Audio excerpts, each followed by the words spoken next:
¿Querés hablar de literatura, de arte, de cultura? Literarte. Viernes 15 horas.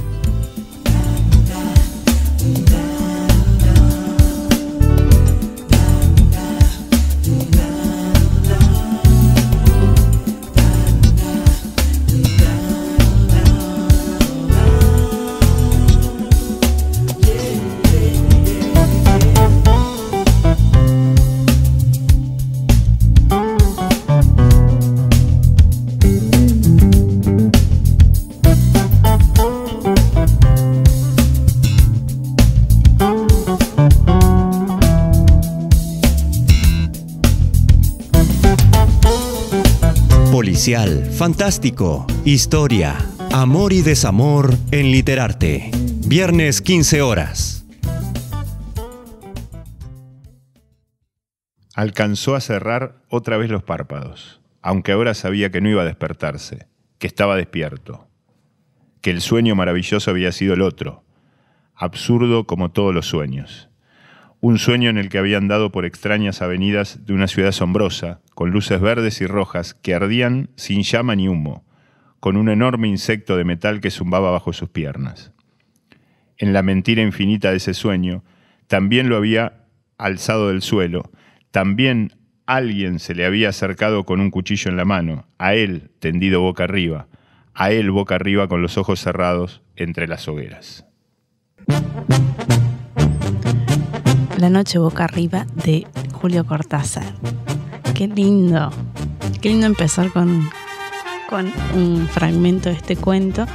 Y bueno, bienvenidos a todos los oyentes que viernes a viernes nos acompañan en este espacio de Literarte. Quien les habla, Natalia, mis compañeros, Alberto, quien les leyó, Gastón. Buenas tardes, ¿cómo están? Saludamos a Hernán, que está detrás de la consola. Y bueno, decirles a todos los oyentes que nos pueden escuchar mediante www.lectores.ulp.edu.ar. Además tenemos la fanpage de Lectores 3.0, donde vamos colgando en el transcurso del programa las placas, las consignas para llevarse los libros y también para recibir los mensajes. Y bueno, si les gustó o no les gustó el cuento que tratamos viernes a viernes. Saludamos a todos los habitantes de la provincia de San Luis y de todo el país por acompañarnos en este espacio llamado Literarte. Bueno, la noche boca arriba, hoy nos ha tocado. Sí. ¿De qué trata el cuento? Porque a mí me quedó con... Yo más a o mí menos no me gustó. Voy a intentar contarlo. ¿Sí? Contámelo de vuelta a ver si... La estructura es enlazada, entonces por ahí me puedo llegar a perder y voy a requerir de su ayuda. Lo primero que tenemos que saber es que es un narrador omnisciente, ¿sí? Uh-huh. Y son dos historias simultáneas. Una es un sueño y la otra es la realidad. O una es la realidad y el otro es un sueño. Bien. ¿Sí? Uh-huh. Comienza en un lugar luminoso, en una ciudad que se puede hacer referencia a Buenos Aires, sí. ¿Sí?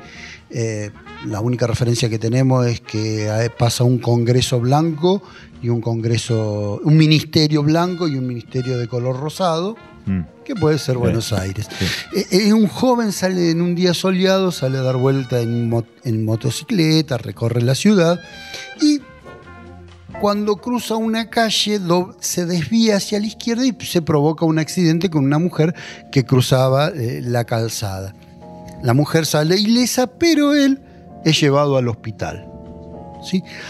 Inmediatamente se queda dormido y el narrador, este narrador omnisciente, nos traslada.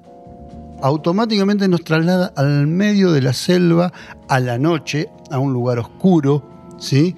A un ambiente de persecución, donde hay determinados olores, olor a pantano, ¿sí?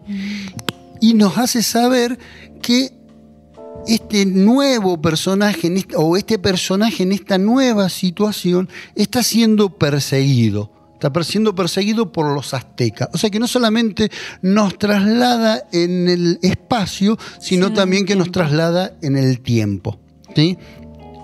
Este narrador nos dice ahora que es un indio moteca, ¿sí? Motecas, y que es perseguido por los aztecas para hacer un sacrificio. ¿Y qué pasa? De una descripción de una ciudad, el narrador empieza a hablarlo de aquello que le pasa al indígena, de esta persecución, de cómo se siente como un animal asustado, ¿sí? Sí. Y Posteriormente, el lo narrador atrapan. vuelve. No nos apuremos. No nos apuremos porque esto es entrelazado. Vuelve ¿sí? a la sala, hospital. al hospital. Al hospital, ¿sí? Y ahora se encuentra recostado en una cama, ¿sí? Donde los médicos hablan sobre las distintas posibilidades de lo que le pasa en el cuerpo, y debido a la fiebre se vuelve a quedar dormido. Cuidado. ¿Y a dónde se vuelve a quedar dormido, ¿sí? ¿Qué me iba a preguntar? ¿Y a dónde va después? Una vez que se queda dormido, otra vez volvemos a la selva. Y ahora este indio moteca nos describe los olores y lo que le pasa y su religión, su destino, ¿sí? Y cómo vienen luces hacia él, ¿sí? Hasta que es perseguido y es capturado. Este indio moteca también va por una calzada en el medio de la selva y también se va a desviar a la izquierda, y estos pequeños detalles después es interesante por el paralelismo entre el sueño y la realidad. Una vez que es capturado, ahí el indio moteca sufre como un hueco que no puede ser llenado, que no sabe cómo es realmente capturado, y el narrador vuelve a la sala. ¿Sí? ¿Por qué? Porque este hombre, este joven que tuvo un accidente, tiene sed. ¿Sí? Entonces bebe y el sueño lo vuelve a invadir, y el narrador una vez más nos lleva a la oscuridad. ¿Sí? Y ahora del olor al hospital, a la sopa, a ese desinfectante que tienen los hospitales, ahora nos lleva a un lugar húmedo, a un lugar frío, y el indio moteca está atado. Y ahí aparece por primera vez la referencia al título, atado boca arriba. ¿Sí? Bien, se da cuenta de que los ayudantes, no se da cuenta, sino que los ayudantes lo van a llevar para ser sacrificado. Y empiezan los sonidos de los tambores, ¿sí?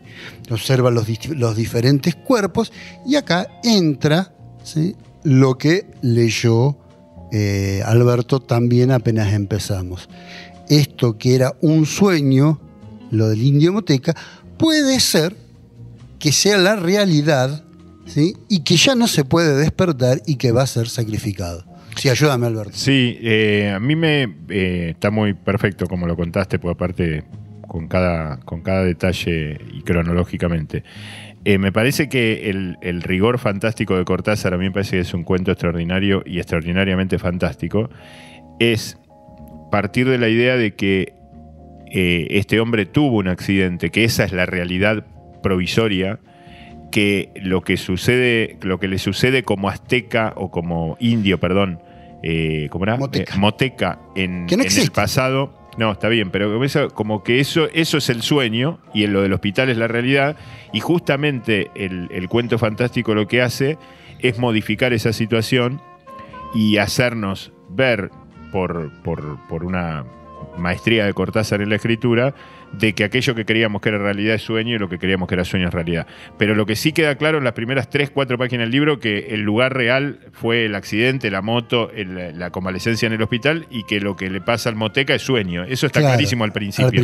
Después empieza a nublar, porque va y viene mucho, sí, y porque no se puede sacar las imágenes y los sonidos y sobre todo los olores del sueño, aún cuando está en la vigilia, sí. Y después finalmente lo que estaba soñando era lo que pasaba en el futuro. Esto me parece una genialidad. Sí, y ahí hay una cuestión de técnica que tiene que ver con el tipo de verbos que utiliza, ¿sí?, que tiene que ver con los personales y impersonales, y que a uno le genera esa sensación. De hecho, uno entra en el cuento fantástico y tomás como realidad lo que está pasando. ¿Y qué es lo que pasa? Un joven sale a dar vuelta en moto. Y esa es la realidad en la cual vos entrás. ¿El año de escritura de este cuento? Es un cuento escrito aproximadamente en 1955, publicado en el volumen final del juego en el 56.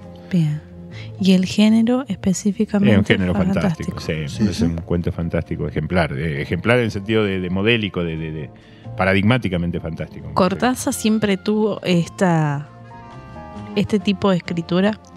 el cuento fantástico. Sí, hay algunos cuentos que son por ahí un poco más dramáticos o más realistas, pero es un escritor fantástico. Es un escritor fantástico bastante más parecido a Borges, desde acuerdo a mi punto de vista, o más de la tradición de Borges de lo que la crítica en general supone. A mí yo lo asocio mucho con esta alteridad de lo otro, de lo doble, con muchas de las ideas de Borges, más allá que muchas veces se los cataloga como en conjuntos separados, pero es el fantástico de Borges hecho una generación posterior, ¿no? Porque es más joven que Borges, empezó a escribir más tarde. Sí, yo creo que es una cuestión también de editorial, ¿no? Cortázar entró en lo que se llamó el boom latinoamericano, claro, y que Borges no entró ahí. Creo que viene más por una cuestión de editorial, porque este cuento, el leitmotiv de este cuento es muy borgiano. Es muy borgiano. Sí, es cierto eso, que él entró, que tiene una cosa más europeizante, que vivió en Francia, que tuvo una visión política manifiesta distinta a la de Borges. Borges es una persona conservadora y Cortázar una persona de izquierda. Pero más allá de eso, me parece que cuando hablamos más allá de valoraciones personales de cada uno, pero cuando hablamos del cuento fantástico como una casi invención argentina a partir de Borges en los años 40 en nuestro país, Cortázar está dentro de ese conjunto, sí, con Bianco, con De Nevi, con Bioy Casares, por supuesto. Parece que Cortázar está perfectamente. De hecho, a mí se me viene a la cabeza La Autopista del Sur, es un cuento fantástico. Sí. No sé, La Casa Tomada es un cuento fantástico, Continuidad de los Parques es un Circe, hasta El Perseguidor es un cuento fantástico en un punto. Es decir, hay una... por ahí no todos son tan borgianos, pero tampoco los cuentos de Nevi son todos borgianos. Tampoco ya hay una obligación de ser borgiano. No, yo creo que este cuento particularmente. Sí, por ahí sí. Los otros tiene una visión particular y tiene una visión del mundo, sí, Cortázar es surrealista, que por ahí no sé si Borges suscribe al surrealismo. No.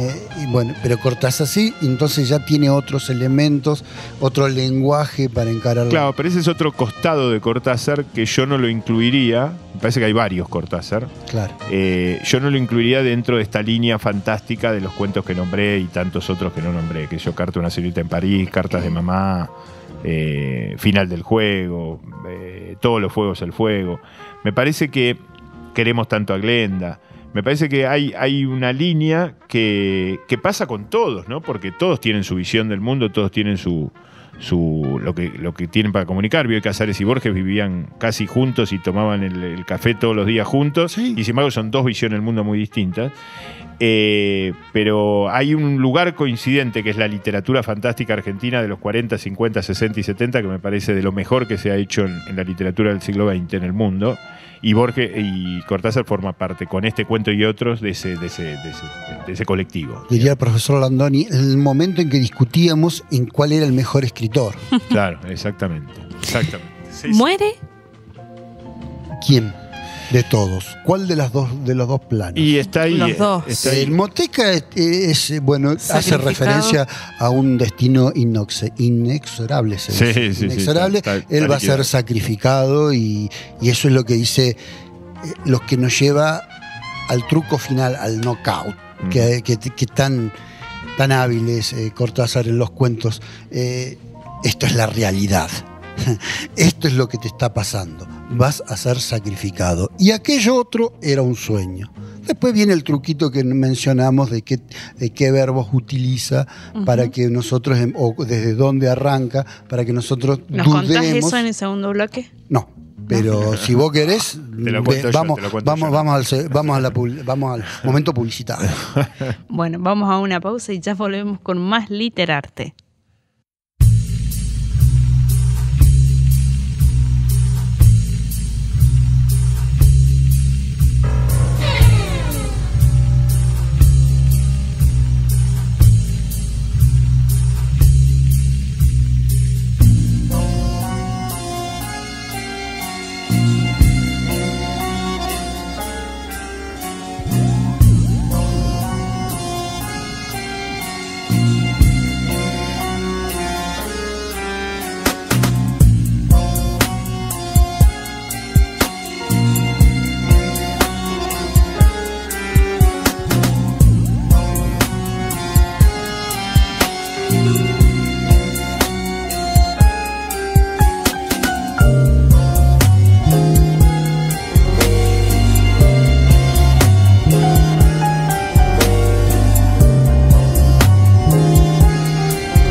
Literatura argentina y universal en Literarte.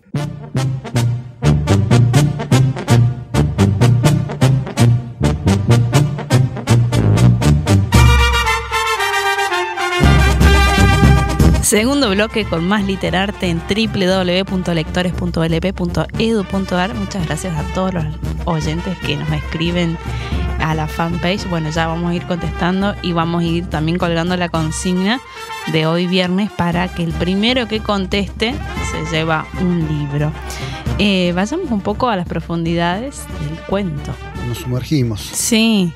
Y acá hay mucho. Y sí, acá estuvimos viendo, me estuviste tirando los paralelismos. ¿Querés comenzar por eso, Gastón? ¿O querés? Por ahí hablemos lo más, empecemos por lo más superficial. Ajá. Que es el tema de Cortázar y esto de romper límite y de deslindar, si se quiere, entre la ficción y la realidad, entre la realidad y el sueño, y me parece que es lo que hablábamos en el bloque anterior sobre el leitmotiv del cuento, y también sobre el espacio temporal. Claro, bueno, ahí tenemos otra similitud más con Borges, el tema del sueño, ¿no? Uh-huh. Y esta cuestión platónica de las apariencias que se nos presentan como reales y las realidades más profundas que se nos presentan como apariencias. Me parece que el cuento y toda la visión o parte de la visión del mundo o del universo de Cortázar tiene que ver con esta cuestión de las apariencias y de las realidades, ¿no? Como que vivimos en una situación cómoda. Él era muy crítico de cierta vida burguesa. Vivimos en una situación cómoda a partir de apariencias que tienen que ver con las modas, con el dinero, con lo material, y que en el fondo, muy en el fondo de nosotros mismos, inclusive en el fondo de nuestra historia, está esta selva, está esta oscuridad, está esta cosa innombrable que se refleja acá en este personaje que está soñando no lo que le pasó hace 500 años, sino lo que le va a pasar dentro de 500 años. En el fondo está la oscuridad del ser humano.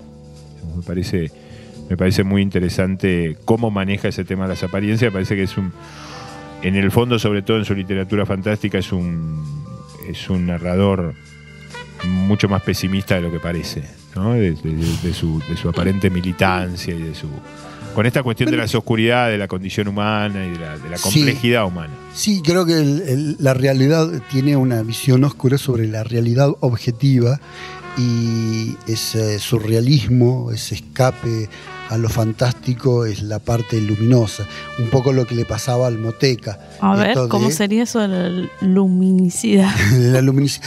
Fíjate en el caso del Moteca, está en una selva, es atrapado y va a ser sacrificado.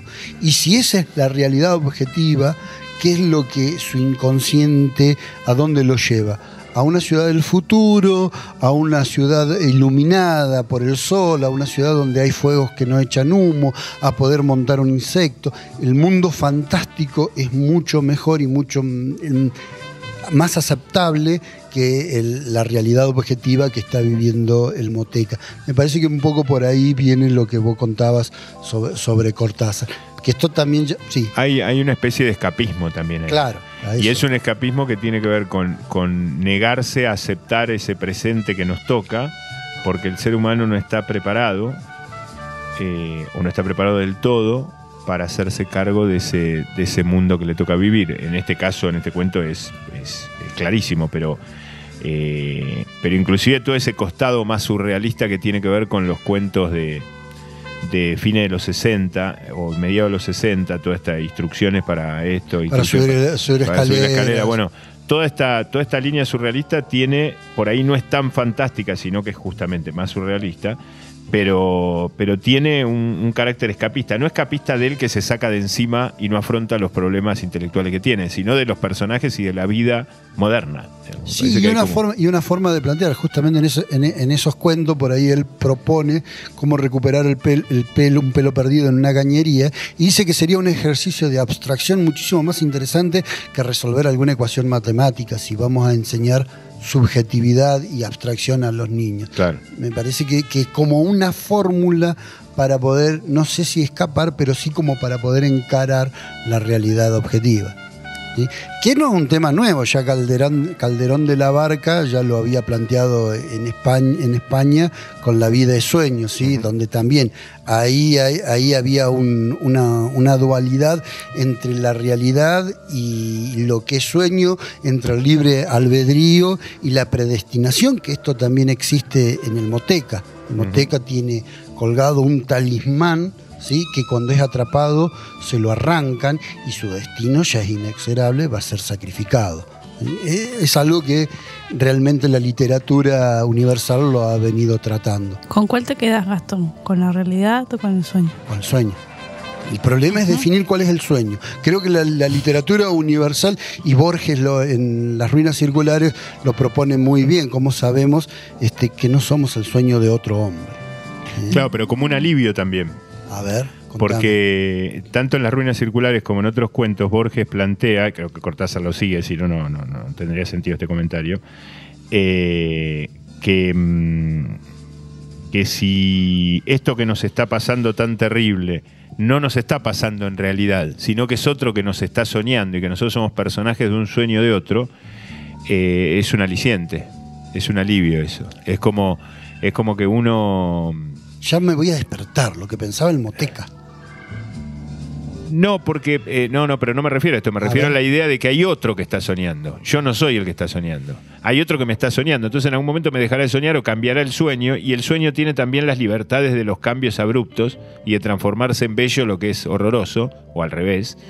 Y el sueño tiene como esa libertad de moverse que la realidad supuestamente no tiene. Sí, el elemento onírico. El elemento onírico, el elemento irracional o el elemento ilógico, inverosímil. Pero esta idea de que hay otro que me está soñando y de que tal vez esto que me está pasando no es algo que me esté pasando a mí, sino que le está pasando en el sueño a otro, es un elemento de alivio en varios textos de Borges, y me parece que esto pero tanto en un caso como en otro, más en Cortázar que en Borges, hay un escapismo, hay una idea de huida, de no poder aceptar o de no cuadrar con esa... Es decir, quiere ir... perdón, Nati, cuando tuvimos el encuentro literario de Borges, yo hablé del sur, de este tipo que quiere ser un corajudo y morir con un cuchillo en la panza y no morirse en el hospital como se está muriendo. Bueno, esa idea de Borges que da vuelta ahí es un poco lo que le pasa al Moteca, que querría estar 500 años más allá. El sueño es más un deseo, un anhelo en este cuento. Es un escape. Es un escape. Es decir, al Moteca le gustaría estar en calentito, en una habitación de dentro de 500 años, cuidadito con comida de hospital, y el que está en la comida de hospital le gustaría estar en un pasado premoderno, vamos a decir. O sea, hay algo de deseo. Más allá de que los dos viven una situación terrible de accidente, de boca arriba, de incomodidad, de imposibilidad, de necesidad de atención. De falta de espacio vital. De cercanía a la muerte, digamos. Pero uno quiere ser el otro y el otro quiere ser uno. Eso es interesante. Después del accidente, volviendo a la realidad. Sí. ¿Cuál? Te voy a volver loca porque el hospital. Me invitaron a jugar. El hospital es la realidad.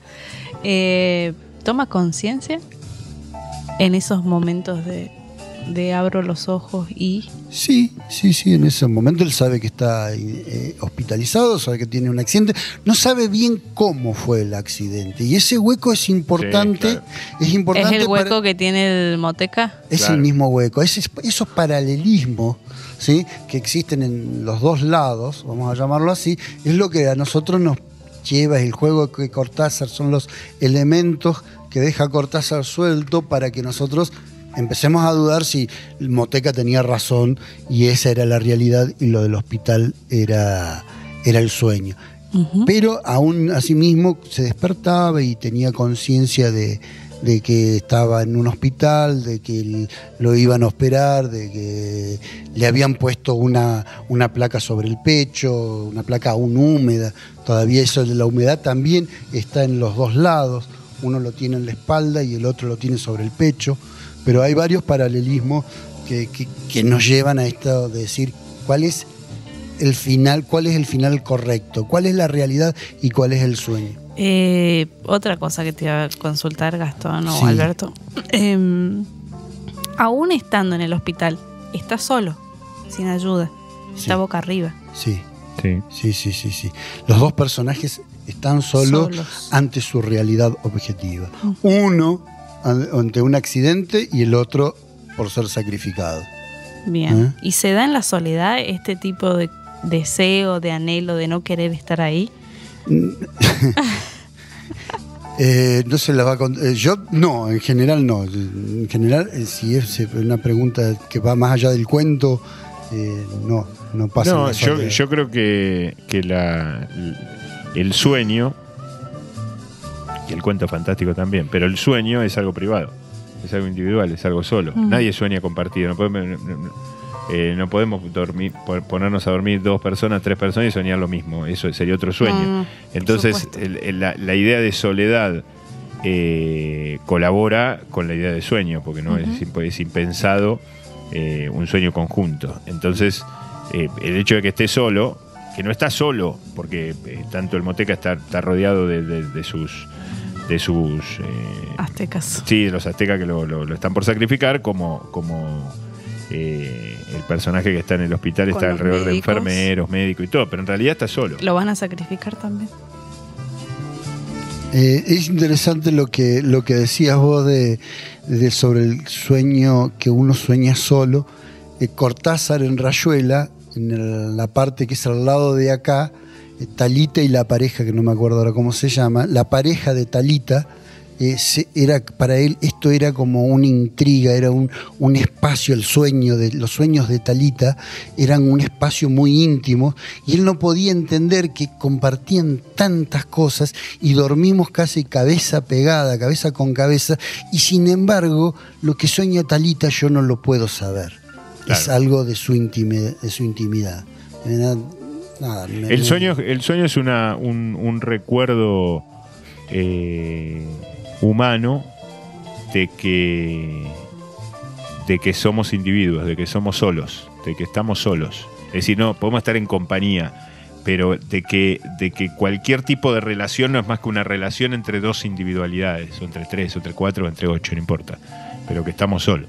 Eso me parece, y el cuento fantástico lo usa, y creo que Cortázar en este caso principalmente lo usa en ese sentido, esta idea de individuo. Y un poco para volver a la noche boca arriba, también otra ruptura que se da es el espacio temporal, y un poco lo hablamos sobre el espacio y sobre el tiempo. En el momento en que está en la ciudad de Buenos Aires, el motero, vamos a llamar, es exacto el momento, ¿sí? Comienza de día, comienza en el hotel y son las 9 de la mañana. ¿Sí? Y a medida, ¿sí? Progresivamente, esa seguridad se va difuminando. Sí. El motero sabe que está en el hospital y más o menos sabe dónde está. El moteca no le interesa, no puede. El motero es un hombre del siglo XX y se va a hacer seguramente muchas más preguntas que el moteca. ¿Sí? O sea que dura un día la vida de ellos. Y se va difuminando, no se sabe. No se sabe cuánto tiempo durmió, no se sabe cuánto tiempo el moteca corrió por la selva, no se sabe cuánto tiempo estuvo desmayado hasta que se encontró atado. ¿Sí? El tiempo se difumina. Y otra ruptura, y esto lo acompaña, la luz. ¿Sí? El principio es luminoso y a medida de que los personajes van perdiendo su espacio vital, el paisaje se va oscureciendo cada vez más. ¿Sí? Y ahí viene el tema de la noche, de por qué se elige en el título la noche. No, está bien. No. Creí que quería decir algo. No, afirmo y comparto lo último que dijiste, me parece bien. Bien. Estoy de acuerdo. Entonces, ¿podemos ir a una pausa? Sí. Podemos, si no. Puedo hablar en cuanto nos distraemos, Nati nos mete la pausa. Sí, debemos hablar demasiado para esta era. Bueno, vamos a una pausa y ya volvemos con más Literarte en este segundo y tercer bloque.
autores, escritores, pensadores, cuentos, libros y ensayos. Literarte.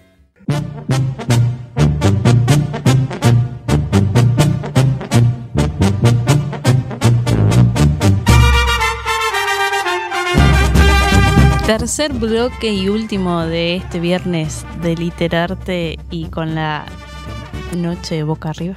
Sí, qué lindo cuando te invitan a jugar, ¿no? Y te invitan el cuento. El cuento es la casa por naturaleza de la literatura fantástica. Sí, sí. Es donde habita la literatura fantástica. Sí. Es eso, es como el aprendizaje o la asimilación o la autoconciencia de todo lo que desde Hoffman y Poe fue llegando a mediados de los 50 del siglo pasado. Me parece como la depuración de, sobre todo en cuanto a la temática del sueño, porque hay otra literatura fantástica no muy usada, donde no se usa mucho el sueño, caso Bioy, pero en cuanto a lo fantástico con sueños, me parece que es como inclusive, no sé si superación, pero hasta ciertas ideas de Borges pulidas se ven en este cuento. En este cuento particularmente creo que sí, que puede ser. ¿Nos ibas a contar un poco de las adaptaciones de... No, pero es muy cara dura de mi parte. Tengo acá un director de cine y voy a hablar yo de las adaptaciones. Yo las voy a nombrar, ¿sí? Bien. En Argentina parece ser que el señor Manuel Antín es conocido. Manuel Antín es un director de los años 60 de la segunda generación clásica argentina, que filmó una película sobre Rosas, otra sobre San Martín, hizo un Martín Fierro. Ah, mira. Es un director importante, no es santo de mi devoción, pero es un director importante de los 60 y 70 en Argentina. Bueno, después café de por medio me contás por qué no, porque me queda la duda. En el 62 y en el 64 hace dos películas de Julio Cortázar, ¿sí? La primera es en el 62, que se llama La cifra impar y que hace referencia a las cartas de mamá, un cuento que sale en Las armas secretas del año 59, y según los que saben de cine es la mejor adaptación de los cuentos de Cortázar. ¿Sí? ¿El cuento se llama? El cuento de Cartas de mamá. Cartas de mamá. Es que es una cuestión psicológica y una pareja. Sí, no tan psicológica, es un cuento fantástico. Sí. ¿Y lo podremos leer? Sí, lo podemos leer. Sí. ¿No te lo presté No, te presté. Hay como una incomunicación en una pareja que se aleja de su madre, de la madre de él, y la madre empieza a mandar cartas hablando de una tercera persona que supuestamente está muerta. Que es el hermano. Que es el hermano y empiezan a... Bueno, no sabe cómo tomarlo. No te cuento más. Bueno, no vi la película, no vi la adaptación, pero es un muy buen cuento, un cuento muy interesante. Sí, yo también elegí las películas por los cuentos porque no las vi todas. Por suerte. No, porque te quedan películas para ver. Si viste todo, si vamos al cine, no, porque ya la vi. Según dicen, esta adaptación es muy buena. La crítica la mató la crítica, y Cortázar fue el único que la defendió a tal punto de que sirvió para el próximo trabajo de Antín, que va a ser Circe en el año 64. ¿Sí? Que acá está la bellísima Graciela Borges actuando en una película, no sé si es para las nuevas generaciones, esto me ayuda. ¿Y de qué trata? Una mujer que la cuento, te lo spoileo, es una mujer que es una viuda negra. Vamos a llamarlo así rápidamente. Hay toda una connotación hacia la literatura griega por quién es Circe, pero básicamente el cuento es una viuda negra. ¿Qué vas a decir de las nuevas generaciones y de Graciela Borges? No sé si es el tiempo de la película, el ritmo que tiene la película, es para... ¿Se la recomendarías a alguien? Tranquilo. A una nueva generación. A Natalia, ¿se la recomendarías a Circe? ¿Natalia es la nueva generación? Sí, claro. Bueno, sí, No me sí. Le recomendaría primero el cuento. Que lea el cuento y después que vea la película. Vos la recomendarías. Bueno, tiene un clima... Para aquellos amantes de la música, para los que existen, si es que existen los melómanos. Gracias. El perseguidor de Oseías Wielensky, ¿sí? Año 1965, hace El Perseguidor, que es un cuento de Julio Cortázar, donde recrea la vida de Charlie Parker. ¿Sí? Este gran saxofonista alto norteamericano.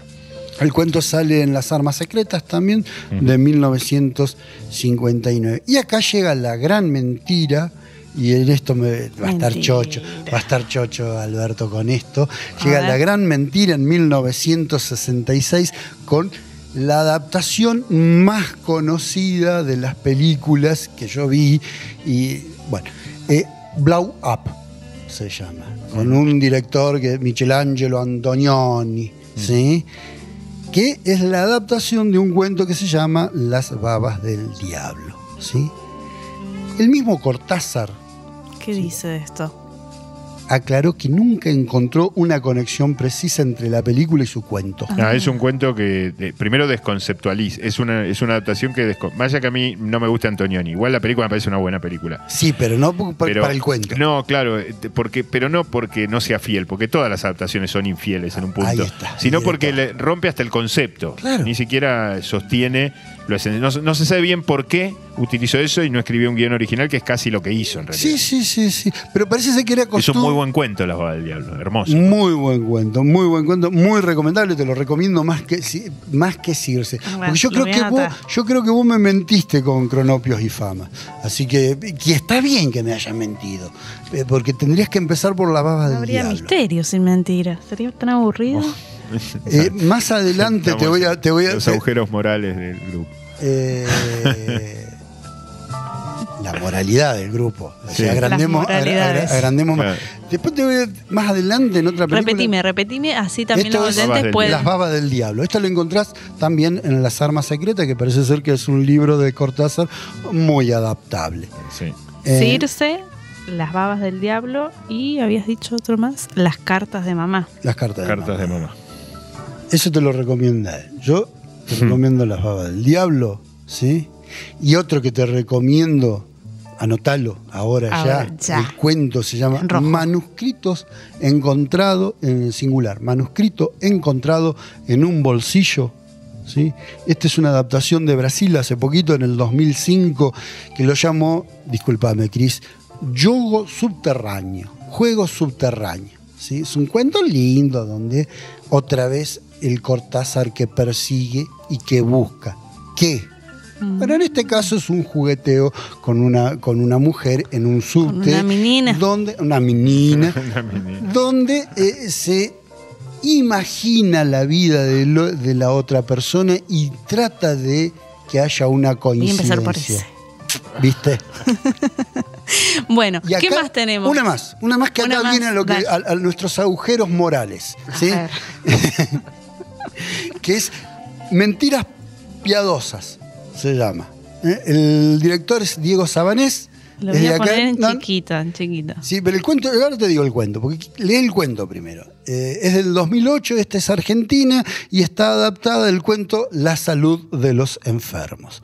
Como una pequeña mentira, ¿sí? Como leí un libro y no lo leí, ¿sí?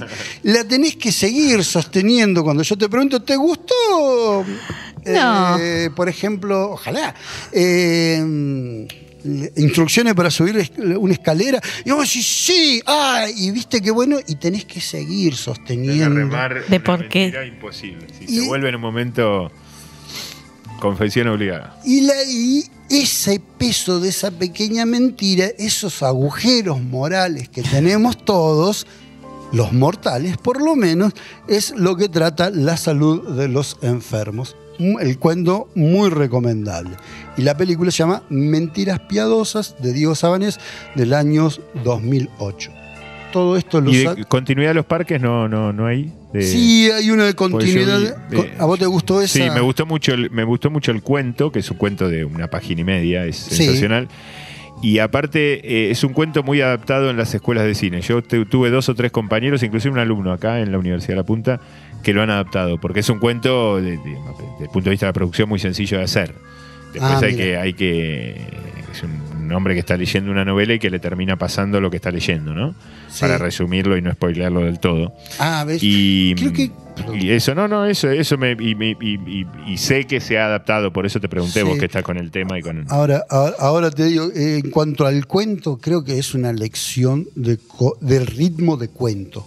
¿Sí? De cómo debe empezar un cuento, de qué ritmo debe tener y cómo esa tensión se va manejando para caer en un desenlace. Me parece que la continuidad de los parques es una lección sobre aquel que quiere escribir cuentos cortos, lea Continuidad de los parques, porque me parece que es perfecta como está escrito. Y la adaptación que vos decías es también de Manuel Antín, en 1965, pero esta vez es Argentina-Perú. Y la película se llama Intimidad de los parques. Intimidad de los parques. Intimidad de los parques. Acá es donde yo me creí que actuaba la chica de Desayuno en Tiffany's. Andrew Herman. Y me dijiste, nada que ver. Es bellísima Andrew Herman.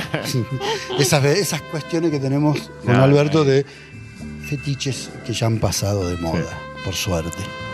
No sé, debo ser honesto intelectualmente con la audiencia. Todos estos datos ustedes los van a conseguir en www.telam.com.ar, la agencia de noticias. Ahí tienen... la podemos ahora ya cargar a compartir. Toda una recomendación de películas basadas en cuentos de Cortázar. Y lo más cercano es el cuento del viernes que viene. ¿Qué vamos a leer el viernes que viene? Vamos a volver a Borges y vamos a leer un policial, atención, con muy poquitos rasgos fantásticos, un policial que se llama Emma Suns, que es el nombre y el apellido de la protagonista, mujer. Bueno, saludamos entonces a todos los oyentes que nos acompañan viernes a viernes en este espacio que hemos llamado Literarte. Y ya vamos a estar subiendo los ganadores del libro de hoy. Y nos encontramos el próximo viernes con más Literarte en www.lectores.ulp.edu.ar. Chau chicos, buen fin de... Gracias. Y no se olviden que la coma es la puerta giratoria de la literatura.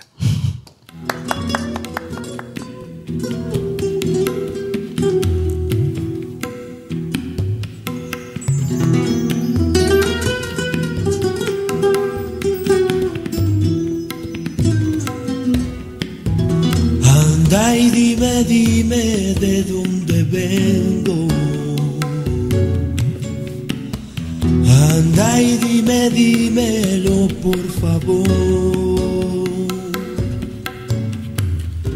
Porque atravesé yo ese desierto. Dime cuál será mi maldición. Y anda y dime de dónde vengo. Y anda y dímelo por favor. Y porque atravesé yo ese desierto. Y dime cuál será mi maldición. Sí, yo digo no, ¿y qué más da si es tu Dios o mi Dios? Si a algún lugar iré a parar, mientras esperaré y en la barra de un bar tú dices sí, yo digo no, ¿y qué más da si es tu Dios o mi Dios? Si a algún lugar iré a parar, mientras esperaré y en la barra de un bar.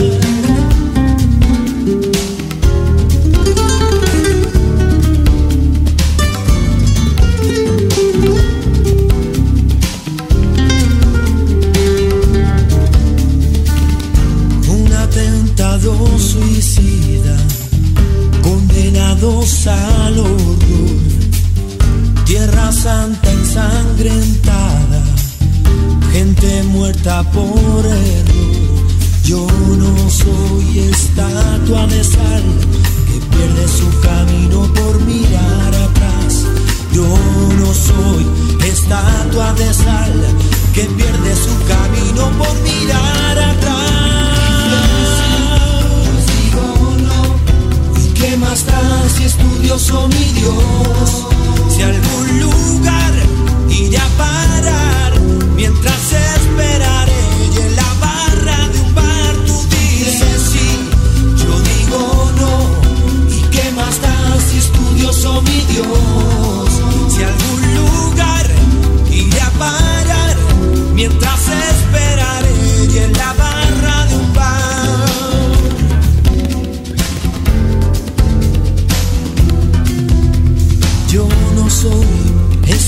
estatua de sal que pierde su camino por mirar atrás.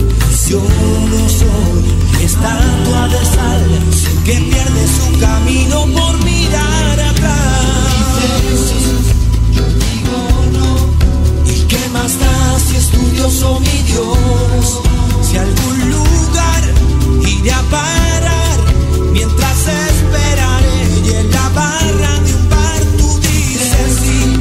Yo digo no, ¿y qué más da si es tu Dios o mi Dios? Si a algún lugar iré a parar, no quiero ser estatua de sal.